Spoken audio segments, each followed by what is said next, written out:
concerns the government that is tightening its grip as far as tax evaders or tax evasion is concerned. This has been highlighted in a recent interview that our finance minister Mohammad Aurangzeb gave. He talked about paying fair share of tax now compulsory.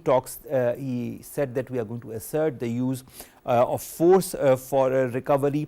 He says the paying of taxes is not a request, it's something that which we have to do, and he talks about the recovery of taxes through compliance and enforcement. And he talks about the wholesalers, he talks about agriculture, real estate sectors that now will be included as far as that is concerned. We've been joined by Dr. Usman Chohan. He's a political economist and a leading economist in Pakistan in the studios to discuss more on that. Thank you very much, Usman, to have joined us. Usman, let's begin with the statement by Mr. Aurangzeb, who's our finance minister. He talks about paying fair share of tax that is now going to be compulsory.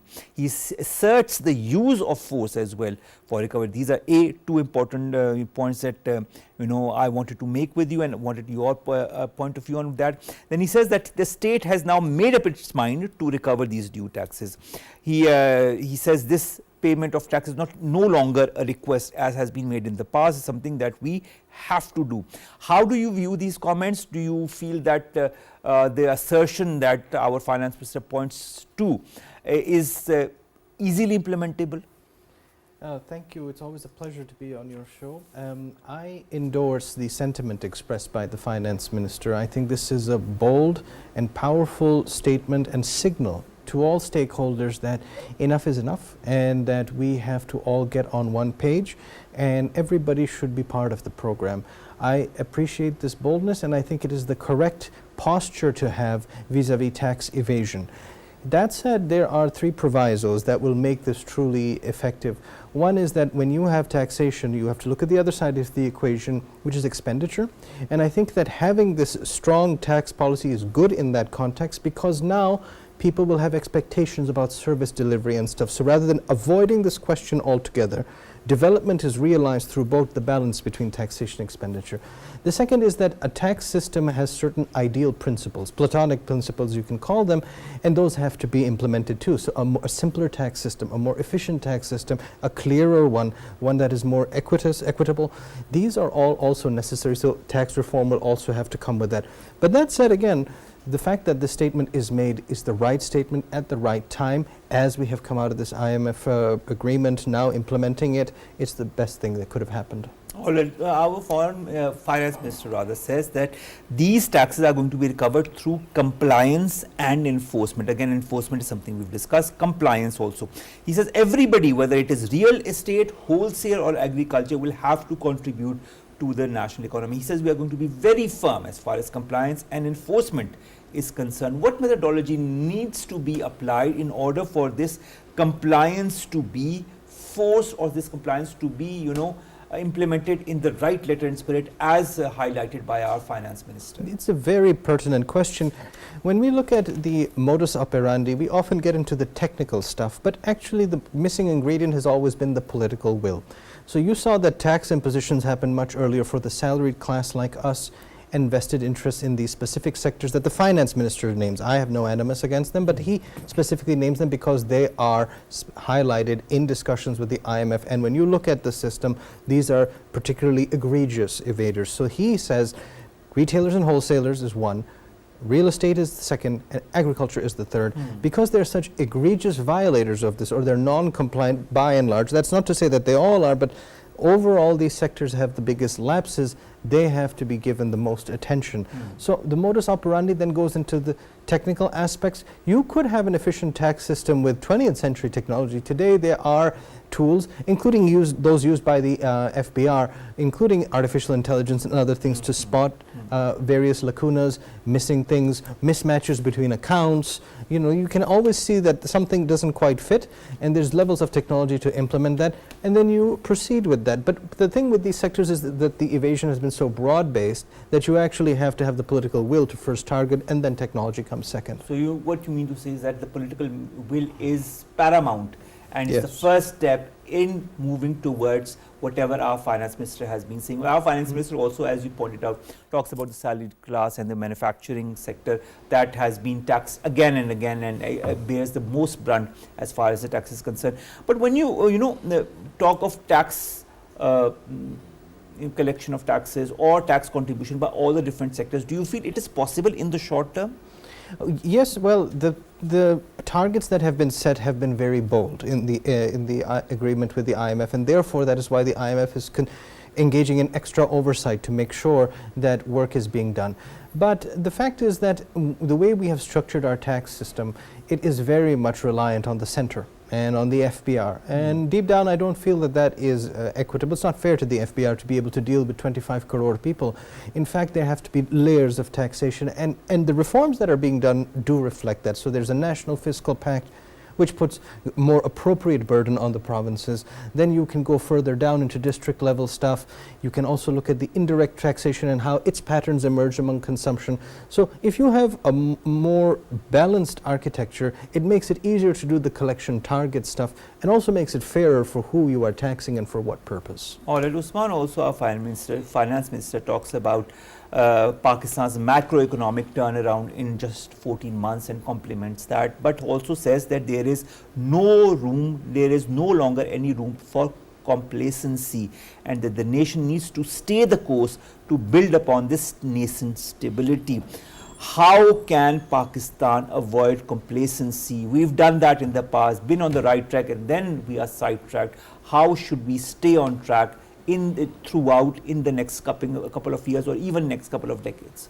I'm very glad that the finance minister said this, because this was my concern over the last few months, that as the global economy eases up in terms of inflation, and as Pakistan's economy reflects that, and things are getting significantly better over the last 3 months, will we then go back to the old patterns?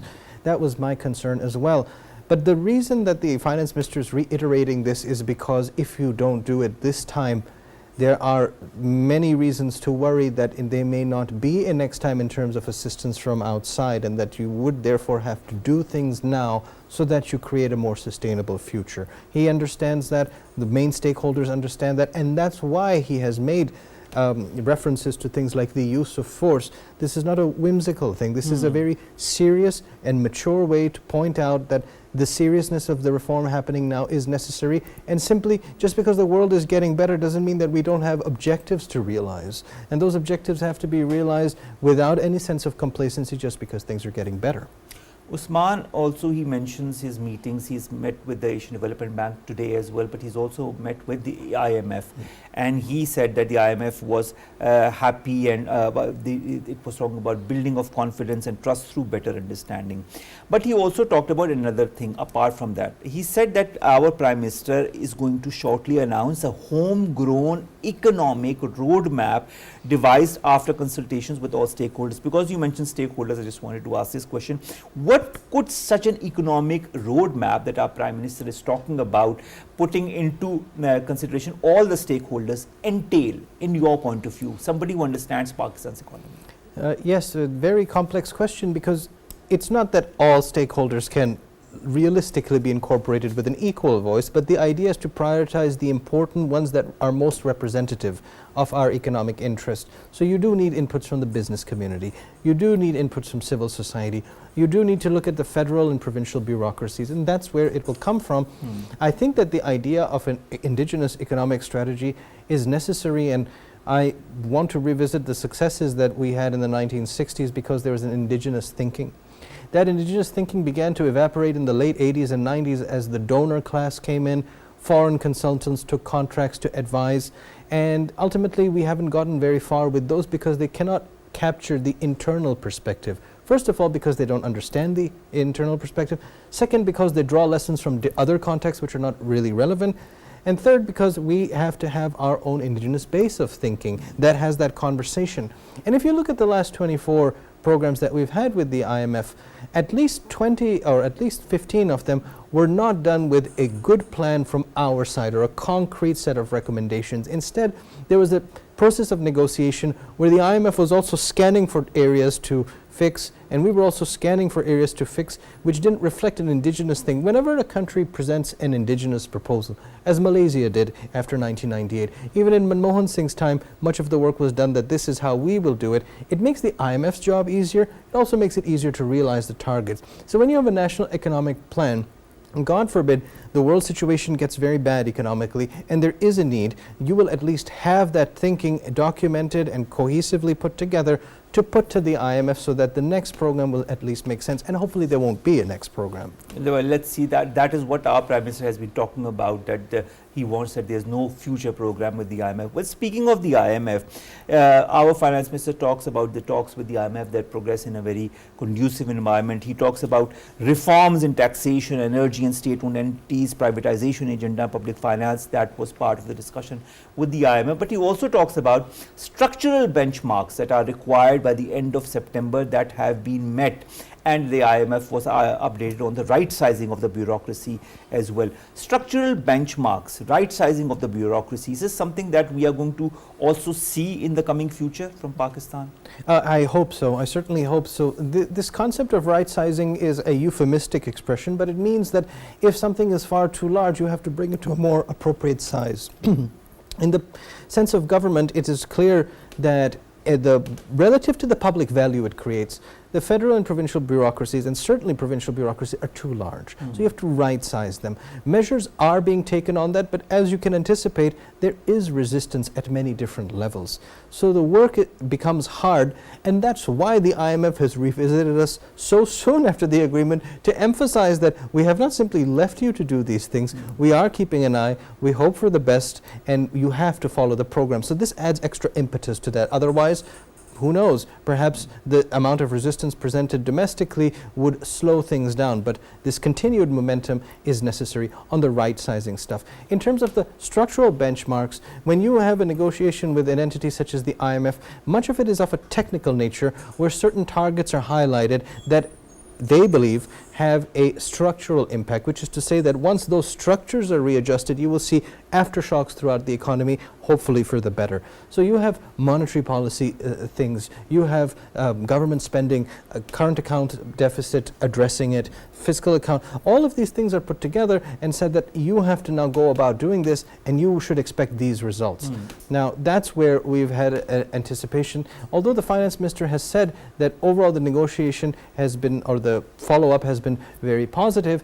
The fact that the IMF comes just 6 weeks after is peculiar by global standards. So, you know, I think that the IMF might be a little bit too concerned given that things are getting better, and that's something that it's difficult to comment on. All right, there's another thing, the finance minister talks about all the 4 chief ministers that are working diligently to comply with the conditionalities of the IMF. He talks about provincial taxes, other responsibilities. He talks about a whole of government approach of all, I mean, he includes all the provinces. Then he talks about indicators such as inflation that has reduced, policy rate that has also been reduced, the foreign exchange reserves that are now enough to cover 2.5 months of imports.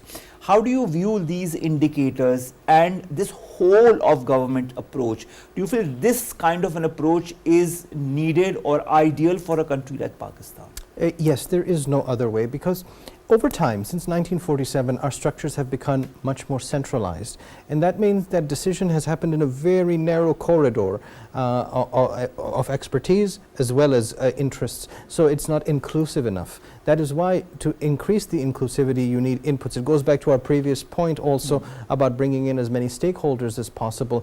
Here you see that the federation and the provinces are of one mind, because everybody understands the gravity of the situation internationally as well as domestically in terms of sustainability of the economy. So it's very positive to see that there is no such resistance. But as you go down the layers of decision making, you do see vested interests come in. So when the top-down approach exists, you need to have everybody in the middle and at the bottom of this tree also being on the same page. And I think that the fact that the political will exists and there is simply no other way is a very positive sign, because things will actually happen.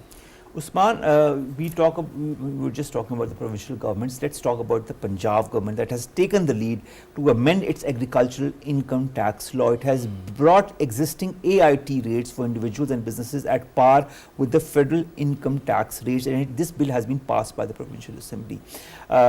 These changes also propose stringent and hefty penalties for defaulters. How important is this measure when, of course, our finance minister also talks about other sectors being included now in the tax net, and that strict compliance will be adhered to? Absolutely. The fact that agriculture is such a significant part of our economy means that it has to be taken very seriously in terms of our overall fiscal architecture. I don't mean necessarily in terms of GDP, because in terms of GDP, agriculture has shrunk, not just because of yields, but because our service sector has grown. And manufacturing, despite its overtaxation, is still a component within that. But the fact that it is a big part of the labor force means that you can start to see meaningful changes once it is taxed in an appropriate manner.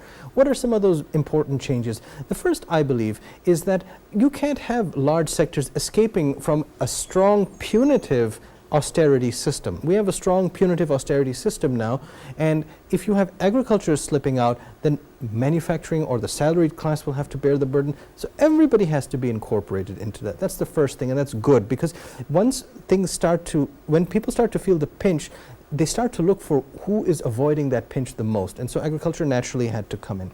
The second thing is, deep down, I believe that agriculture has two benefits from being put in a formalized tax system relative to all the other sectors. The first is that agricultural yields will increase because you will have an incentive to mechanize and do serious stuff, because there is a cost threshold to meet, which otherwise you are simply doing Stone Age agriculture and there's no incentive to improve that. And that's why you see that areas where there is a climate similar to our Punjab and similar soil, they have much higher yields than our Punjab does, and that's unfortunate because simply those incentives haven't existed. The second deeper advantage, I think, of this is that over the past 1,000 years in Eurasia as a whole, not just in Pakistan, the equation for population was driven by agriculture, in the sense that the more children you have, the larger labor pool you have. So it's simply better to have more children no matter what. And that equation still exists when you don't have formalization of structures. As the equation changes, where having more mouths to feed doesn't automatically translate into labor, it creates the impetus for technology and other mechanization that ultimately reduces population, because our population, yes, it's urbanizing, but the root of that urbanizing, the origin, is the countryside, and that's where the reforms have to take place. All right. Now, some of the measures include ones employed by farmers with land holdings of less than 12.5 acres and absentee landholders are going to be exempted. And then, unless their annual income is below the tax threshold of rupees 600,000.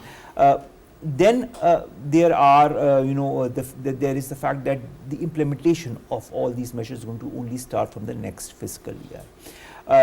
A lot of people are already talking about the different challenges that provincial governments are going to have as far as the agricultural income tax is concerned. They talk about FBR that have limited capacity to correctly assess farm incomes and collect tax accordingly. They talk about a large part of the agricultural market functions outside normal banking channels as well, and that transactions are conducted in cash, and that makes the the whole tax collection more difficult. Then the responsibility of farm income assessment and tax recovery, that is also assigned to revenue officials like patwaris, who are notorious for their corruption as well. Then the issue of smallholder farmers who hardly have taxable incomes. They fear that this is going to be used by the authorities from ruling parties to twist the arm of their opponents. So there's different angles to it, political and other maneuverings. How do you view these challenges? Do you feel the provincial government like Punjab can overcome this easily till the next fiscal year, or do you feel there will be hiccups? There will be hiccups, and the proviso when I stated the advantages of taxing agriculture are that you have to address these problems too. Some of these elements can be dealt with simply technology. For example, space technology helps with this. So mapping from above how landholding and agriculture, inundation or dams or rivers, as well as yields, all of this, crop cycles, all of this can be done from above. And space technology already helps with that. AI also helps with that if you have reasonable data. to see where the loopholes are.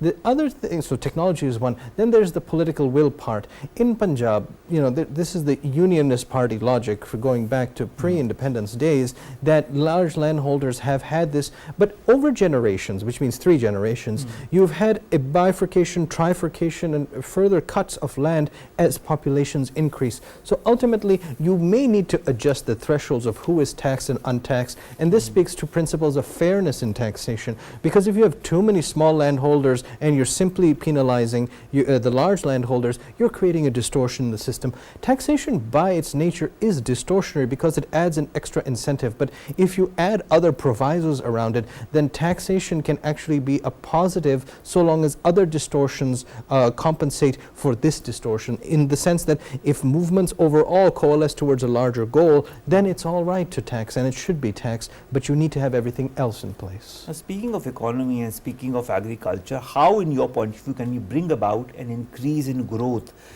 in important sectors of economy, including the agriculture, through increased production? What could be done in this regard in, say, the budget in 2025?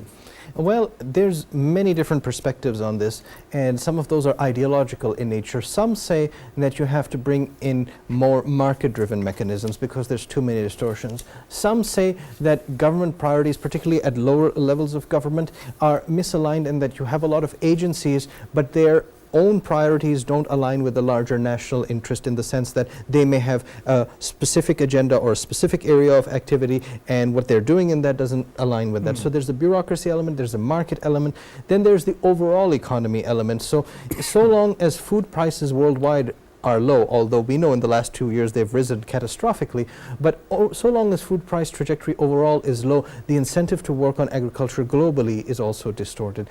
Similarly, there are innovations that are coming that make agriculture more or less mechanized, more sustainable or less sustainable. There's all of these moving parts that come into it, and so having a coherent policy for any sector is difficult insofar as so many moving parts exist. We've talked extensively about our energy policy, for example, how it's difficult to see how the energy markets or energy systems change in just a period of 30 years. So given the amount of transformation that's happening in the world, I'm sympathetic to the idea that you can't really plan too far ahead, but still you should be adaptive and dynamic enough to keep a present and near future reality in mind. Okay, thank you very much, Usman Chohan, to have joined us, to have discussed economy, to have discussed the statements by the finance minister, and how important these are, and how important it is also to bring all the sectors under the tax net, because the more you bring every sector under the tax net, the more it burdens classes such as the manufacturing class or our class, that is the salaried class. I really hope this gets implemented sooner than later, and I really, because the way that if you broaden the tax net and if everybody complies, we can all heave a sigh of relief and Pakistan's economy can move further in the right direction. So let's keep our fingers crossed as far as that is concerned. Kindly stay with us for another 2-3 minutes while I end the show. Third story, ladies and gentlemen, concerns Joe Biden and Xi Jinping. Now, both have agreed to have no control of artificial intelligence, that I was just talking to with Usman, over nuclear weapons. Xi Jinping says China is ready to work with the Trump administration for a smooth transition as far as bilateral ties between the two countries is concerned. We know the tensions that exist between both the countries, and I think China is wanting to lessen that tension one way or the other, and that is why this resolve to work with the Trump administration to smoothly for the smooth transition in bilateral ties between the US and China. Also, the fact that they have said that there is going to be no use of AI, especially when it concerns nuclear arsenal or nuclear weapons, is also very important, because who knows, AI is still something in the making. We don't know how it could be misused maybe in one direction to another. So better to leave it in the traditional hands. Finally, ladies and gentlemen, coming to environmental pollution and the smog, we've seen the situation in Punjab, which is getting better and better with each passing day. Today was a much better day than it was in the last few days. But in New Delhi, unfortunately, the situation is no longer the same. The smog is still extremely dense and the visibility is less than 100 meters. They are talking about 1061 of AQI level in New Delhi.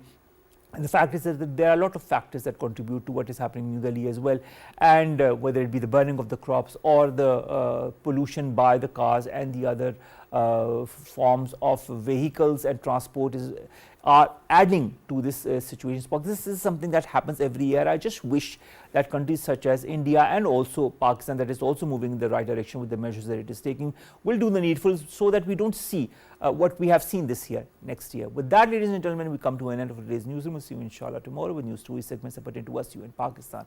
Stay safe. Allah Hafiz.